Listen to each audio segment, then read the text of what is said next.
Hot damn, I'm excited for Power Rangers once and always. No Sentai footage, Robo Rita, darker Power Rangers plots, a return of the original team... Wait. A return of the original team that I've never watched. I love Power Rangers. I have since I was like 5, but I was born a bit too late and I never watched the original Mighty Morphin game. So today, to get ready for once and always, we're fixing that. Let's get watching. Episode 1 begins with 2 astronauts on a strange planet. This is later canonized as the moon, but why is the moon red? Screw it, this is Power Rangers freaking breaking space. They see something that they describe as a space dumpster, and because they have the brain power of a 5-year-old, they decide it's a good idea to go over there and open it. Doing so frees Rita Repulsa and her posse of evil minions.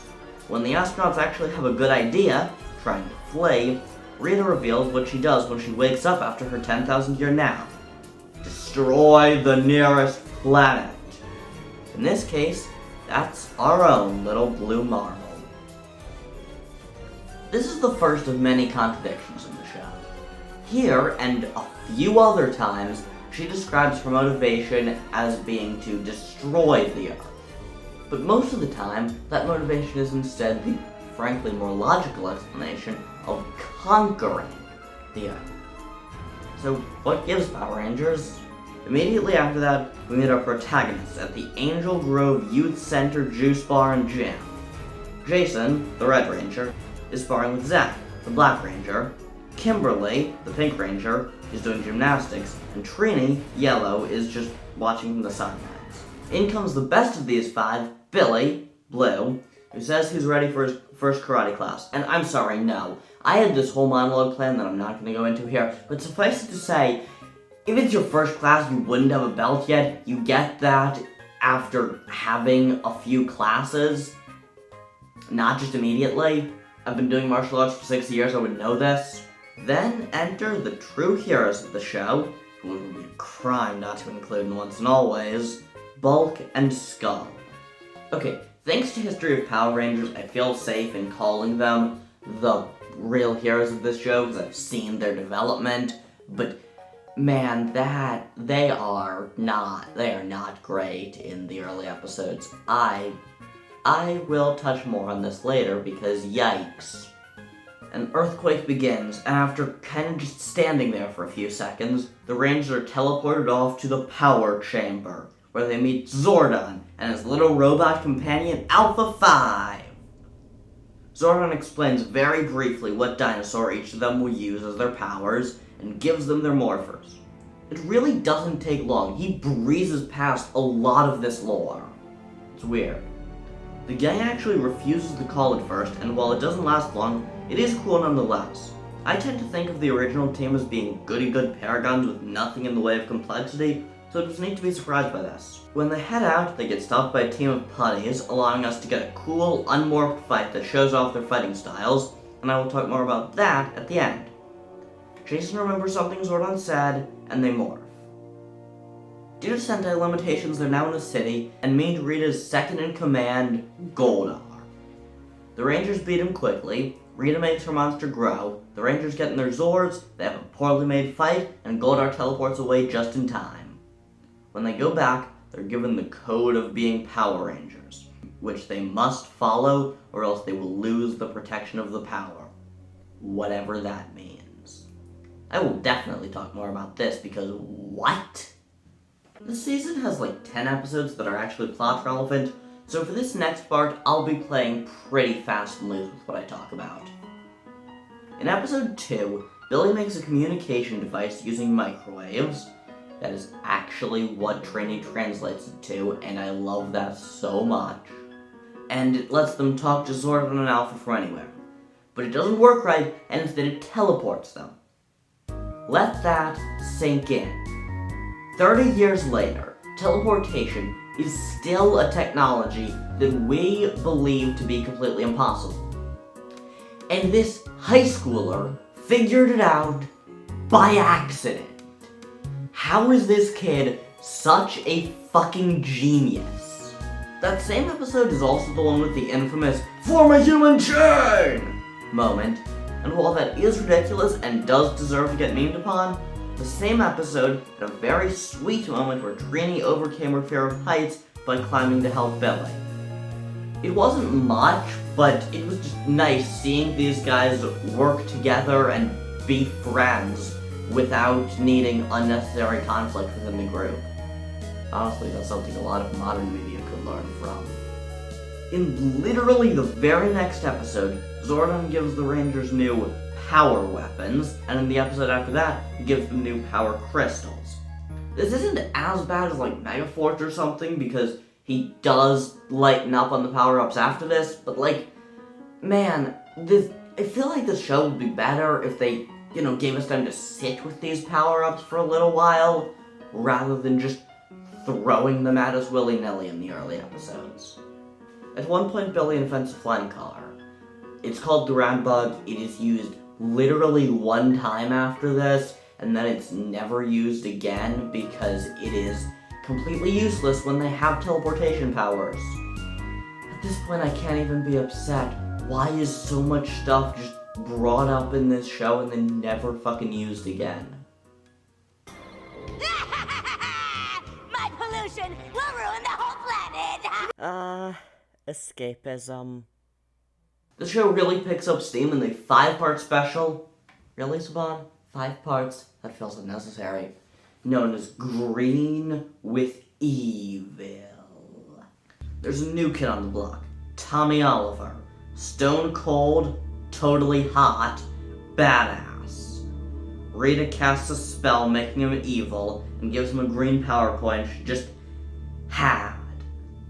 Apparently, it's really not touched on how she managed to have a 6th power coin.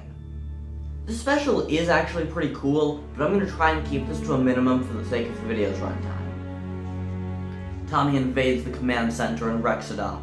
He starts being a jerk to Kimberly, who he'd initially helped, and yet no one picks up to tease the new evil Green Ranger that they have met at this point. He sends Jason to Rita's prison, where he spends quite a while being tormented by Goldar until, on the verge of being killed, he's pulled out by Billy. Bulk and Skull run away from an attack from Goldar, and they get in the youth center bus to do it. But then, Goldar actually makes them plot relevant for once. He grabs the bus and brings it to a cliff, threatening to push it off as leverage against the Rangers.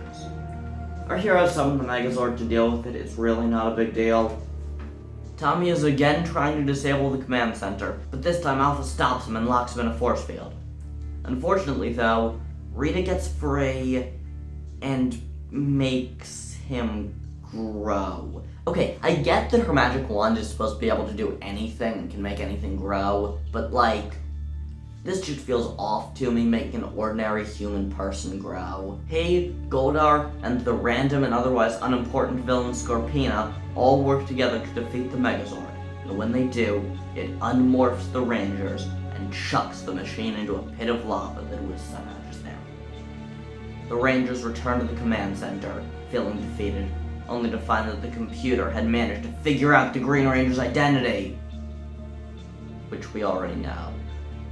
Seriously, who thought it would be a good idea to have the main point of the special, the mystery about the Green Ranger, be revealed right at the start of the special, so there is no more mystery? I almost feel like that was the initial plan for it to be a mystery, but then some higher-up just went, no, we can't have kids thinking about stuff!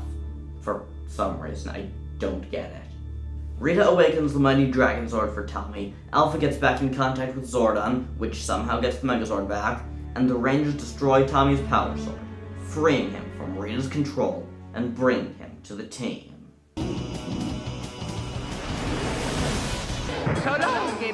Unfortunately, Tommy's time on the show will be somewhat short-lived because of the special, The Green Candle. Rita has a magical candle that will allow her to suck away Tommy's power, and when it goes out, she will have the Dragon Zord power coin once again. When the Rangers find out about this, Jason goes to Rita's prison in the hopes of getting that candle. His efforts are in vain, however, as he is unable to get past Goldar. In the end, Tommy feels his powers disappear, The candle has burned out. In order to prevent his powers from returning to Rita, he must give them to another ranger. Jason receives the dragon power coin, and with a heartfelt goodbye, Tommy leaves the team. There is one small silver lining, however, that being that at the end of the episode, Tommy and Kimberly finally start dating, something they both clearly wanted to do for quite a while. When you both like each other, why is it so hard for one of you to ask the other out? I don't get it.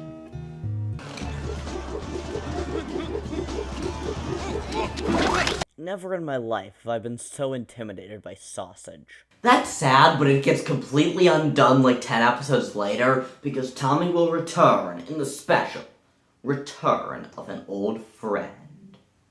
For once, Rita actually does something smart and kidnaps the Ranger's parents, meaning that when Billy walks into the youth center, he's an easy target to be mind-controlled. Rita forces him to steal the dragon dagger from the command center, and he gives it to Goldar. Now, the Rangers have a choice to make. Their power coins with their parents. They try to fight, but in the end, they have no choice but to give up. They hand over their power coins, sacrificing their power in exchange for nothing! Goldar double-crossed them, and who could possibly have seen that coming? Ha ha ha ha ha! I really like playing villains. But then, after being tricked, backstabbed, even bamboozled, the Rangers realize something. They may have lost 5 power coins, but they still have a 6. They call Tommy back to them, and by using Zordon's own energy, I don't really get it either, they manage to infuse enough power into him that he can morph, even if for only a little while. He fights, using so much energy that he and Zordon both almost die, but in the end, he gets back the other 5 coins. When he returns to the command center, however, he's so weak that he collapses almost instantly, and according to Alpha 5, his readings are worryingly low. Zordon too is nearly gone, but by combining the powers of the 5 power coins, the Rangers can bring him back to life. In addition, due to an electric charge through his body, don't question it, Tommy is woken up and his powers are restored. It's limited, in other words, he can only show up sometimes. Tommy is back as a Power Ranger. This is really where the plot for the season ends, so I'm going to move into talking about characters now. Jason is boring. I wish I didn't have to say it, but he is. I've seen Power Rangers 2017 twice, and he's awesome in that, so I kind of assumed he'd be more interesting in the original, but he's just not. He's nice, he's the sort of person anyone would want to be friends with, but he's like the most goody-good out of the whole bunch, and that's really all there is to him. Zack is fun. He may not be the most well-developed character in the world, but this was a 20-minute weekday afternoon show created to sell toys. I can forgive him for not being the most interesting, because I'm really not expecting much. But for what they do, he's great.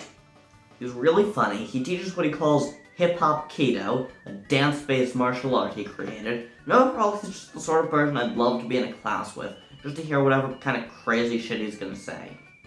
Despite being a goofball, though, he clearly really cares about his friends and students. I wish I could give you examples of that, but I never wrote down any character-specific episodes while I was watching, and I'm not rewatching the whole show again for this, so we're just left with nothing. Sorry. Kimberly, like Jason, really doesn't have much in the way of personality. She's a stereotypical valley girl with basically nothing else to her. But she's really kind, and she's the star protagonist of what I honestly think might be one of the best episodes of Power Rangers ever, and I don't say that lightly. The episode is called Different Drum, and it's about this deaf girl who tries to take dance classes that Kimberly's organizing, but she can't do very well because of her disability. But in the end, her hearing problems mean that the Pied Piper-style villain isn't able to do anything to her, and as such, she can alert Jason to the sitch, letting the Power Rangers deal with the villain. There's a lot I had to gloss over, but I highly recommend you give at least that episode a watch. It's great, and it really shows Kimberly's kindness as she comforts the girl after messing up in class. All in all, Kimberly is just the sort of person that I'd like to be friends with. I don't like Trini. As I talk about her, that will become abundantly clear. But first, I need to caveat this with something. I do not have anything against Lloyd Trin herself, and I give my deepest condolences to her family and friends. She was taken from us far too soon. Once a ranger, always a ranger. But her character is the most boring member of the group. She has no personality other than just she translates Billy's technobabble. Speaking of, let's talk about him. Oh my gods, I love Billy so much! He's nerdy and autistic. Yes, he's autistic in this version too, and you cannot change my mind. He uses a lot of overly precise language that would make a lot of the kids I know start making fun of me. Start making fun of him. He's an absolute fucking genius. Basically, I could talk your ear off about him all day, but I'm gonna try and keep this short because otherwise we're gonna be here all day. There's this one episode where he meets a girl who shares all of his same autistic eccentricities. They instantly fall for each other, and while I 100% see him as Arrow Ace, so I don't think this would work out in the long run, it was incredibly sweet in this episode. Tommy's awesome, Tommy's hot, Tommy's loyal. Frankly, Tommy's almost too perfect, but he's my second favorite member of the gang anyway. He cares for his friends, he and Jason teach karate together and have a really fun bromance, but he's also the closest to the edgy bad boy don't play by no rules archetype, and that's just one of my favorite character tropes, so all in all, I really like him. Rest in peace, Jason David Frank. Once a ranger, always a ranger. By the time of In Space, Bulk and Skull are incredible. I know this. In Season 1 of Mighty Morphin Power Rangers, however, they are misogynistic douchebags who routinely sexually harass both Trini and Kimberly. I am always glad to see them get food in their face, and while that is basically their one and only bit, it is amusing. I could talk to you more about what they're like, but I honestly don't feel like it. They're funny, but at this point in the show, funny is all they are, and mostly it's comedy at their expense. I say it's high time we move on to some other random thoughts about this show. Okay, I have no idea how I'm gonna structure this, so let's just talk about it in random bursts that are gonna be sometimes vaguely connected. Episodes 39 and 40 are this weird two-parter called Doomsday that were intended to be the finale, but the show was so popular they kept it going anyway, and man, you can really tell it was meant to be the finale. Rita finally decides to go down to Earth, and there's this big climactic battle between the Megazord and a villain that Rita made known as Cyclopsis. At the end of it, Zordon asks the Rangers if they wish to continue being heroes, acting like Rita's been defeated, even though she hadn't. From what I've heard, this was meant to be the ending because they were out of Sentai footage for that season, which meant they were going to have to wait until the second season of Super Sentai Zyuranger, but the show was so popular that they managed to commission 20 more episodes of entirely original Sentai footage only to be used in Power Rangers. What the hell was the budget of this original show, seriously? Also, the stuff after Doomsday, the last 20 episodes of the show, are easily the best part of the show. They started mixing in a lot more of Rob Wasserman's lyrical music into the fights, and while it is just a few songs, it makes the fights so much more epic than they were in the first 40, because it just makes them cooler. Having lyrical music in the background makes fights more interesting. I don't know why, it just does. Okay, but also, this whole season just feels pretty disjointed. Like, there's this... It's not even a two-part special, it's just two random episodes that feel like they shouldn't be connected, and yet they are.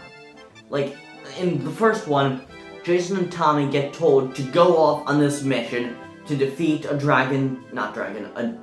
defeat a Zord known as Titanus. And what the hell Titanus is never really explained. And then, as soon as they finish that mission and beat Titanus, in the next episode they just call upon its power and form the Ultra Zord. The Ultra Zord is sick as hell, but this felt incredibly out of the blue, and just random. It was weird. Okay, completely unrelated to that, there are 3 episodes that turn the Rangers evil. The third one is the least interesting. It's Return of an Old Friend. It's just when Billy gets mind controlled, and that's perfectly fine because it lasts like 5 minutes. The other two are a lot better. The second one is called Bad Reflection on You, and it has all 5 of the Rangers, because at that point in the show Tommy was out. It has all 5 of the Rangers get replaced by evil doppelgangers. And the other one was called Power Ranger Punks, and it had just Billy and Kimberly get mind controlled for the whole episode into becoming punks. And oh, it is so much fun!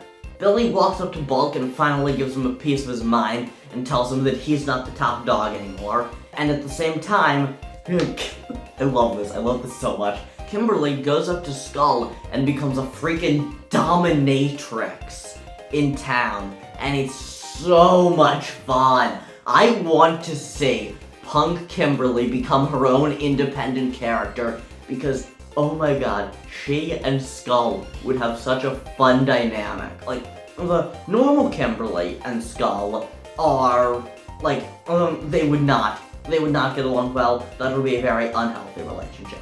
But Punk Kimberly and Skull? Oh, that would be, I want to see them be, I want to see what kind of disaster duo they would be. Okay, I see that look. I can tell you're getting bored. So this is going to be the last thing. What the hell is the deal with Zordon's code that the Rangers have to follow? Zordon tells them 3 things. Never use your powers for personal gain. Never escalate a battle unless Rita forces you. Keep your identity secret. No one may know you are a Power Ranger. The first one makes sense, but the other 2 are stupid. Why should they never escalate a battle unless they're forced to? If they never escalate a battle, then they can never beat Rita. They will always be on the defensive. And the normal reason why all superheroes need to keep their identities secret is so the villains can't use those identities against them. But here's the thing, Rita already knows their secret identities. I don't know how she knows it, but she clearly does. So why do they need to keep their identities secret? It would just be easier if they could morph in public. Also, Zordon says that if they stop doing these, the power will no longer protect them, but what the hell does that mean? It can't be a thing with the grid itself, because we've seen in later seasons that the Power Rangers can be just public figures. I know that hasn't been written yet, but it does exist in the canon, and it does exist in the Boom comics, which still have this as the rule. So what is the deal? It has to just be a Zordon thing.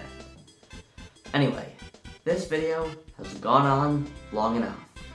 So long, and good night, and may the power protect you.